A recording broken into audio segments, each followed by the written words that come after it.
In this video we're going to be looking at potting off other balls. Sometimes in pool we end up in a position where we just can't pot our ball directly. In this situation the pot to the middle and the top corner are blocked, so we can be forced to look for other ways to pot the ball.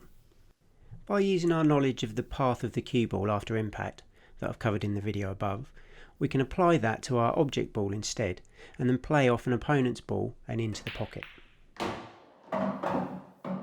So let's have a look in a bit more detail about how we work out where to aim in the shot that we've just seen. We start by choosing the ball we want to play off, which is the yellow nearest to the pocket. We then draw a tangent line from the pocket to the centre of a ghost ball. We know that if this was the cue ball hitting the yellow with no spin at all, the ball would move off along the tangent line. However, because it's the red ball that's impacting the yellow instead, we need to consider what spin will be on the red ball.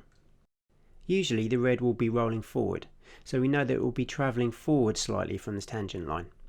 That means that we need to adjust where we want the red to impact slightly to allow the ball to roll forward into the pocket. Now that we know where we want the red to impact the yellow, we line up our shot on the red to put it in that position. Sometimes it can be useful to imagine where the red would be going if the yellow wasn't there. If you extend the path from the red through where you want it to impact, right through to the cushion, then you can think of it more like a normal shot. Focus on trying to hit the red at your chosen point rather than focusing too much on the yellow. As you can see, this is quite tricky to calculate, and because there are 2 points of aim, there's more room for error than in a normal shot.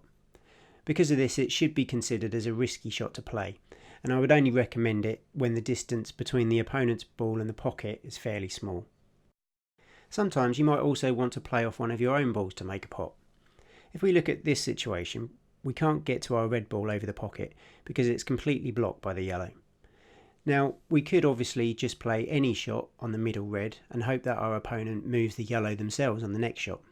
However, we could also be a bit more attacking and try to pot the red ourselves. We don't want to play our middle red into the yellow because although we could pot our red, the yellow would then cover the corner pocket. What we can do is work out the path of the white off our middle red ball so that it then hits the yellow and pots our red. If we aim to hit the red in this direction, the tangent line brings us just up the cushion from the yellow. By playing the shot plain ball, the white travels forward slightly and cannons into the yellow, potting our red. By aiming the red where we did, it also meant that the black was knocked towards the pocket but with no danger of potting it, and also left us with a nice shot on the red back to the middle pocket. By being a little imaginative with the shot, we've gone from being in a slightly awkward situation to winning the frame. Sometimes we might even be able to pot both balls at once. Again, the tangent line for the pot is just above the yellow, so by playing plain ball, we roll down into the yellow and pot both balls at once. By not playing it too hard, we also know that the white is likely to end up somewhere near the yellow, leaving us a straight black back to the middle pocket.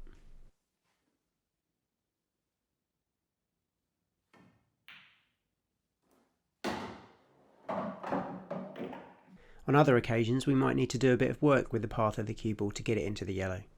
If the red is lower down, then we need to pull back from the tangent line, so we play the shot with screw back, pulling us back into the yellow.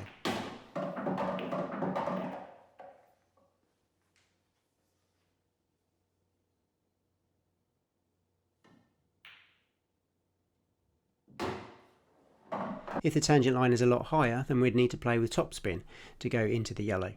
Because we need to hit this shot a little harder to generate the topspin, we look to hit the yellow a little thinner so that we come back up the table for the black into the corner pocket.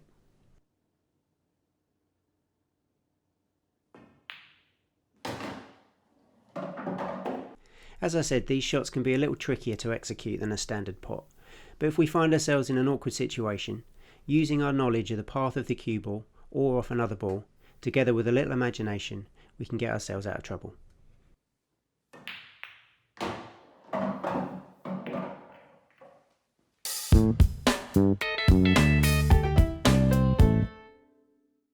If you want to see more practice routines and pool tutorials, then please remember to subscribe, and if you're interested in any of the equipment I use in this video, then there are links in the description below.